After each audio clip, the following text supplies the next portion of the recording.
Salut tout le monde, je m'appelle Arthur. J'ai 15 ans. J'ai de très sérieux problèmes avec mes parents. Un père peut-il être jaloux de son propre fils? Mon père est jaloux de moi parce qu'en seulement 4 mois, j'ai gagné autant d'argent que lui en 10 ans. Et je gagne encore plus maintenant. Et qu'en est-il d'une mère? La mienne est jalouse de moi car, même si elle a essayé de m'empêcher, j'ai quand même réussi à devenir riche. Tout a commencé quand mon professeur de maths a fait une annonce. Je vous vois jouer aux jeux vidéo tout le temps. Je pense que vous avez assez joué. Et si vous créiez votre propre jeu auquel les autres peuvent jouer? À partir du mois prochain, je vais donner un cours de codage de jeux mobiles au Coding Club. Tous ceux qui s'inscriront auront créé un jeu à la fin du cours. Vous pourriez penser que j'ai immédiatement sauté sur l'idée. Mais ce n'était pas le cas, car je dois admettre qu'à l'époque, quand quelqu'un disait « codeur », je ne pensais qu'à un geek avec des lunettes épaisses, sans amis et tout ça. Mais cette fille, sur qui j'avais un crush, Olivia, a dit « c'est une idée géniale, je vais m'inscrire ». Et j'ai pensé que je me trompais peut-être sur les codeurs. Si Olivia suivait le cours de codage, je le suivrais aussi. Car je cherchais depuis des mois une occasion de lui demander de sortir avec moi. Le cours serait un bon moyen de passer plus de temps avec elle. Ce soir-là, à la maison, j'ai parlé du cours à mes parents, j'ai dit « Mon ordinateur est vraiment lent. Si on peut en avoir un nouveau, je pourrais coder de n'importe où. » Mais mon père m'a dit « Tu vas écrire du code ? Fiston, ne te méprends pas, mais le codage, c'est pour les gens intelligents. Ne perds pas ton temps. » Ce qui m'a vraiment énervé. « Papa, qu'est-ce que tu veux dire ?» Je lui ai crié dessus. Et ma mère m'a dit « Arthur, n'élève pas la voix. Tu crois que l'argent pousse sur les arbres ? Ne t'attends pas à ce qu'on gaspille de l'argent pour des choses ridicules comme ça. » Elle était du côté de mon père sur ce sujet. Débattre avec eux était inutile. Ils ne m'avaient jamais pris au sérieux. Comme d'habitude, j'allais devoir m'occuper de ça moi-même. Quand le cours a commencé, j'ai réalisé que créer un jeu était beaucoup plus difficile que je ne le pensais. Malgré tout, j'étais heureux de passer plus de temps avec Olivia. Je ne lui avais pas encore dit ce que je ressentais pour elle, mais on s'entendait très bien. On discutait tout le temps. Puis un jour, elle m'a dit quelque chose qui m'a vraiment blessé. J'avais rejoint la classe de codage à cause d'Olivia. Elle l'avait fait à cause de Kevin, le fondateur du Coding Club. Tout ce qu'elle voulait, c'était qu'il la remarque. J'ai été dévasté quand elle me l'a avoué, mais bien sûr, je ne pouvais rien dire. Un jour en classe, notre professeur de maths a dit « J'ai une idée qui, je pense, va vous motiver. À la fin du cours, nous organiserons un concours pour le meilleur jeu.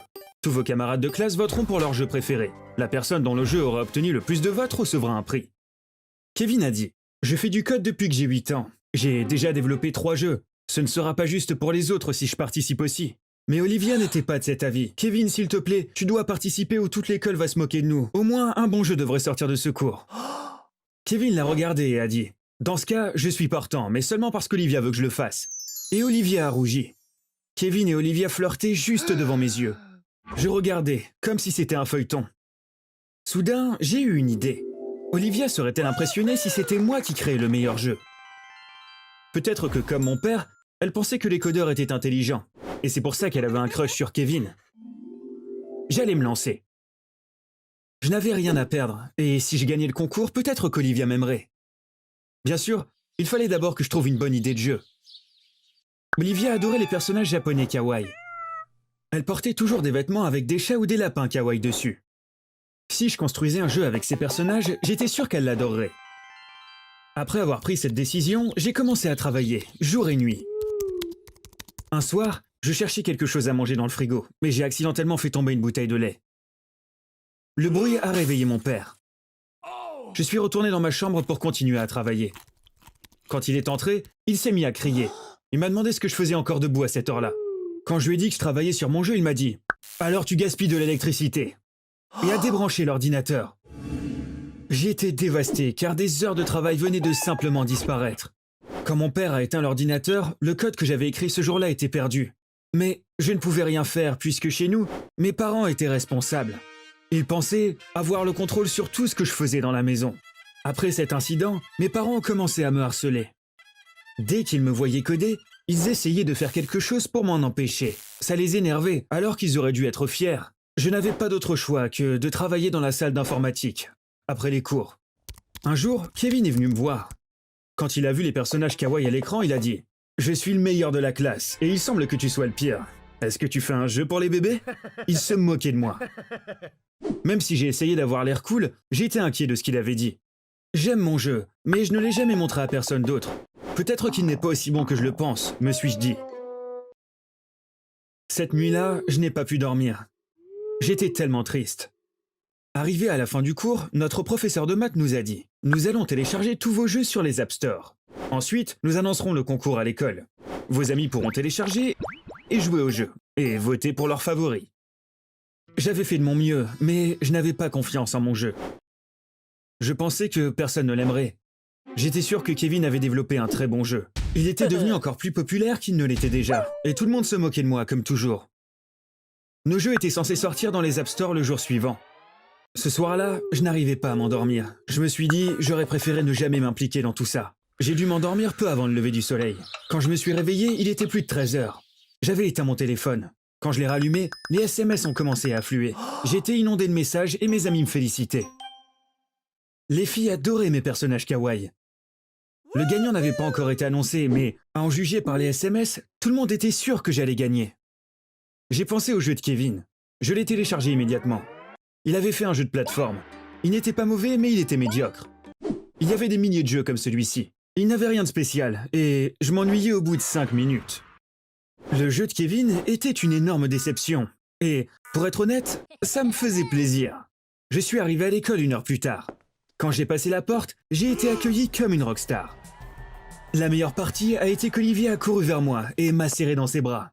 « Tu as téléchargé le jeu de Kevin ?» J'en attendais plus de lui. Personne n'a aimé le sien, m'a-t-elle dit. Ce n'était pas compliqué de deviner le vainqueur du duel Kevin contre Arthur. Bien sûr, c'était important pour moi de gagner le concours de l'école. Mais la plus grande surprise a été que le lendemain, mon jeu était devenu l'une des applications les plus téléchargées.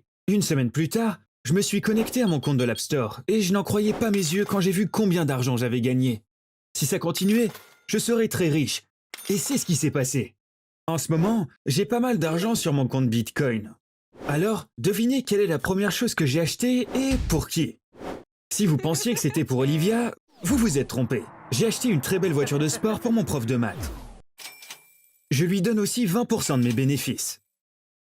Il mérite tout ça parce que les meilleures choses dans ma vie sont le résultat du cours qu'il a commencé. Le jour où j'ai gagné le concours, j'ai raconté à mes parents ce qui s'était passé. Comme vous le savez, on ne s'entendait pas bien depuis un certain temps. J'ai dû même me battre avec eux pour pouvoir finir mon jeu. Ils n'ont jamais cru en moi, mais ils étaient toujours ma famille. Je voulais partager mon bonheur. On était à table. Je parlais avec enthousiasme des messages que j'avais reçus au réveil, du fait que tout le monde m'avait félicité en arrivant à l'école, et que mon jeu était devenu super populaire. Ils ont continué à manger sans même prendre la peine de répondre. Finalement, mon père a dit « Ok, donc maintenant cette histoire de jeu est terminée ? Je pense qu'on a assez entendu ces foutaises. » Je n'en revenais pas. « Non papa, ce n'est pas fini, ce n'est que le début !» ai-je crié en quittant la cuisine pour aller dans ma chambre. Ce soir-là, ce n'était que le premier jour, alors je n'avais aucune idée du succès mondial de mon jeu, ou du fait que j'allais gagner beaucoup plus d'argent que je ne pouvais l'imaginer. Comme je ne savais pas ces choses-là, ma famille ne les savait pas non plus.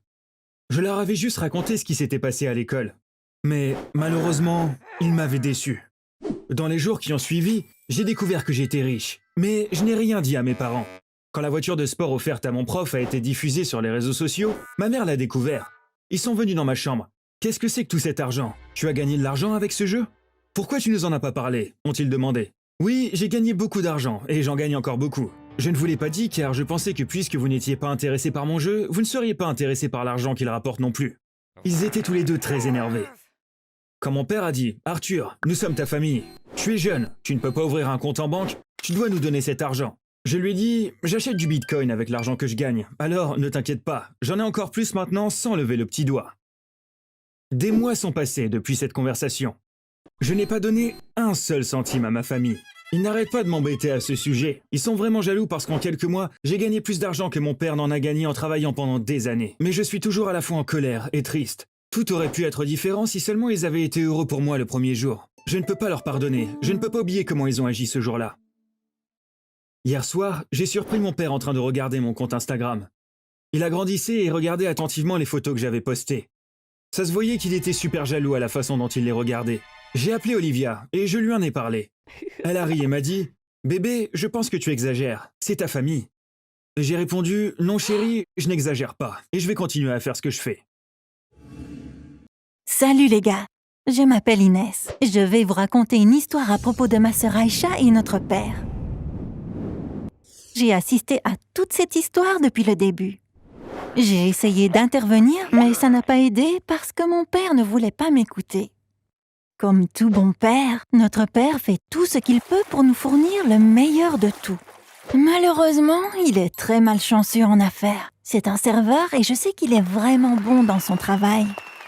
Mais pour une raison quelconque, il ne peut jamais rester dans le même restaurant plus d'1 an. Récemment, il travaillait dans un restaurant italien et il était en bon terme avec son patron. Mais lorsqu'il a vu qu'un autre serveur était traité injustement, il a quitté son boulot. Ces jours-là, il rentre à la maison avec des fleurs. Quand ma mère a vu les fleurs, elle a tout de suite su qu'il avait démissionné. Le lendemain matin, alors qu'on allait à l'école, papa cherchait un boulot sur Internet. On savait tous qu'il trouverait un nouveau boulot assez rapidement, car c'était toujours le cas. Parfois, nous revenions de l'école et il travaillait déjà dans un autre restaurant. Cette fois, on a été confrontés à une offre inattendue. Papa était super excité quand nous sommes rentrés de l'école. Il nous a fait nous asseoir. Les filles, il est temps qu'on travaille pour nous-mêmes. On va créer une entreprise familiale. Je n'aurai plus à travailler pour d'autres personnes. J'ai une idée géniale. Mais j'aurai besoin de votre aide, a-t-il dit. Puis, il a regardé ma sœur. Surtout toi, Aïcha, a-t-il dit en souriant. Sa super idée était de lancer une chaîne YouTube pour ma sœur. Apparemment, il est tombé sur des articles en ligne. Ça parlait des enfants YouTubeurs qui gagnaient le plus d'argent cette année. Il a été choqué quand il a vu qu'ils avaient gagné des millions de dollars. Il avait été sur YouTube toute la journée, sur les chaînes d'enfants YouTubeurs, à regarder leurs vidéos. Il est devenu très enthousiaste en voyant qu'il s'agissait de vidéos simples, surtout des enfants jouant à des jeux. Après nous avoir raconté tout ça, il a dit « Ma fille est plus jolie que tous les autres enfants que j'ai vus. On pourrait être l'une des chaînes de cette liste l'année prochaine, a-t-il dit. » Il avait déjà tout raconté à notre mère pendant la journée. Elle s'y est mise aussi quand elle a appris ce qu'il gagnait. Aïcha peut le faire tant que ça ne perturbe pas son travail scolaire. Les mères sont dans certaines vidéos. « Je peux aider si tu veux, » lui dit-elle. Il semblait qu'ils avaient déjà pris leur décision. Aïcha n'avait pas trop son mot à dire. « Est-ce que j'en serais capable ?» a-t-elle demandé. Mais je savais que l'idée lui plaisait. L'ambiance à la maison était bonne. Les vidéos avec des piscines ont beaucoup de vues. On déménagera dans une maison avec une piscine l'année prochaine, a-t-il dit rêveur. Le lendemain, c'était samedi. Papa nous a emmenés à l'aquarium. Aïcha connaissait bien l'endroit car on y était déjà allé avec nos parents et aussi lors d'une sortie scolaire. Papa prenait une vidéo, alors elle a fait comme si c'était la première fois. Elle courait partout, regardait tous les poissons et faisait semblant d'être très excitée. Papa était de si bonne humeur. Il a filmé tout ce qu'Aïcha a fait dans l'aquarium. Quand on est rentré, papa a voulu monter les vidéos tout de suite, mais il ne savait pas comment faire. Il m'a emprunté mon ordinateur. Il a passé la soirée à essayer de comprendre un logiciel de montage vidéo. Il me posait des questions, mais je ne savais pas l'aider car je ne savais rien à ce propos non plus. Le plus drôle, ce fut de voir mon père qui travaillait toujours dessus le lendemain au réveil. Quand il l'a finalement terminé, il nous l'a montré avec fierté. Honnêtement, c'était une vidéo de famille ordinaire. En même temps, c'était comme les autres vidéos d'enfants sur YouTube qui ont des millions de vues. La vidéo de papa était aussi ordinaire que ses vidéos. Il a créé une chaîne YouTube sous le nom de ma sœur et a mis la vidéo en ligne. Il était si excité comme si tout le pays attendait de la voir.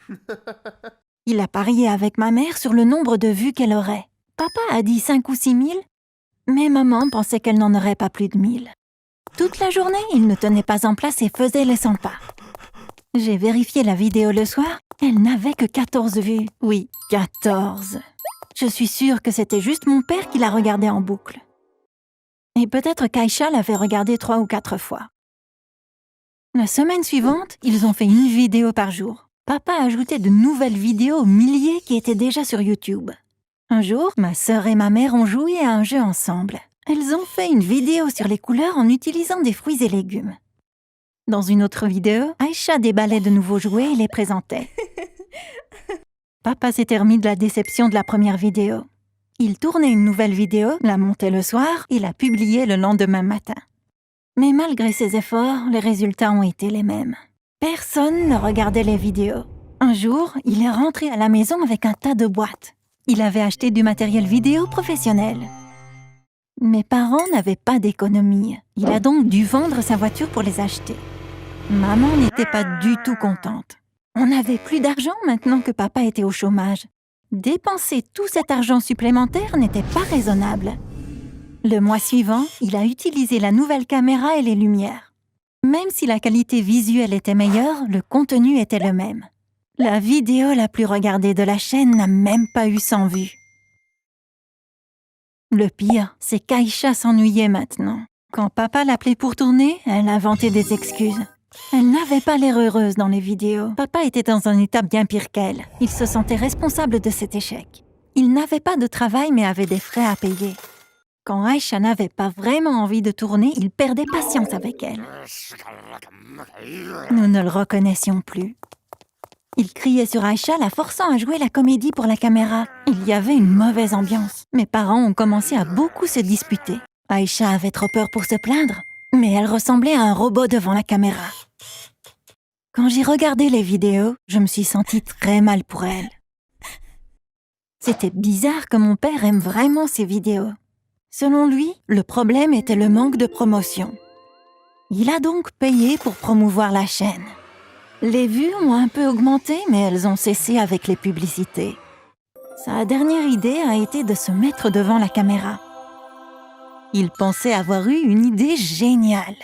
Il a mis un costume d'homme des cavernes. Aïcha l'a poursuivi avec une bande de dinosaures jouets.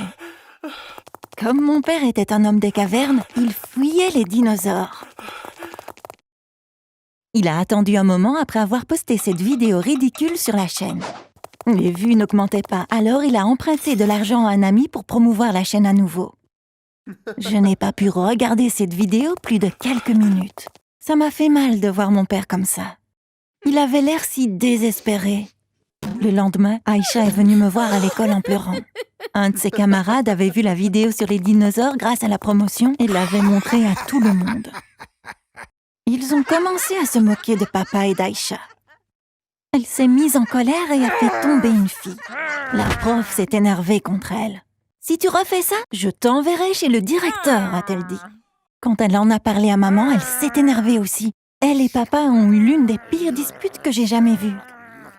Maman criait « Cette histoire de YouTube est terminée. Il n'y aura plus de tournage dans cette maison », répétait-elle.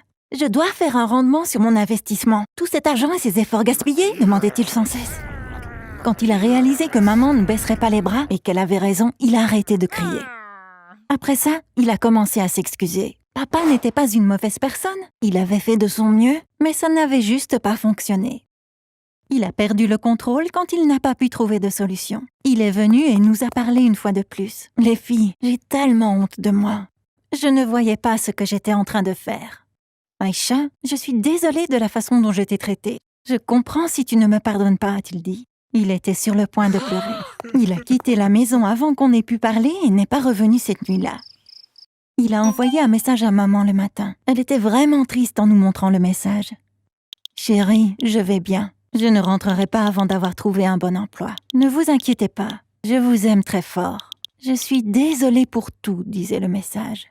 Papa n'était pas là le lendemain ni le jour d'après, mais il envoyait des SMS. « Chérie, je cherche toujours un job. Après tout ça, je ne peux pas rentrer sans un bon boulot.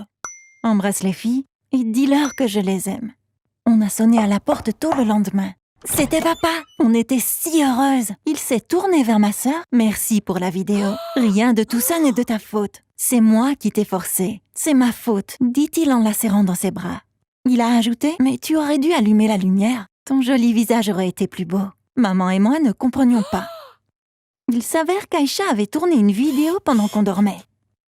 Elle y disait qu'elle aimait beaucoup papa et que tout ça était de sa faute en lui demandant de rentrer. Puis, elle l'a mis en ligne sur la chaîne.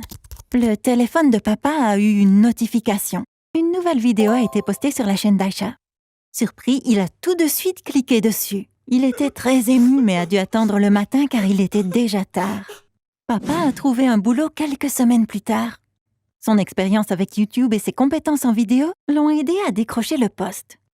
L'employeur lui a demandé pourquoi papa avait cessé de travailler. C'est alors qu'il lui a parlé de l'aventure YouTube. L'employeur voulait créer une chaîne YouTube le montrant en train de cuisiner les recettes de sa mère. Ils ont décidé de travailler ensemble sur les tournages. Il va payer un supplément à papa pour ça. Papa n'avait pas hâte puisque cela allait lui rappeler nos misérables jours. Mais il était heureux de pouvoir récupérer son argent. C'est tout pour moi. Que pensez-vous des enfants YouTubeurs ? Dites-le moi dans les commentaires. Si vous voulez suivre des histoires comme la mienne, abonnez-vous à la chaîne. Bye bye.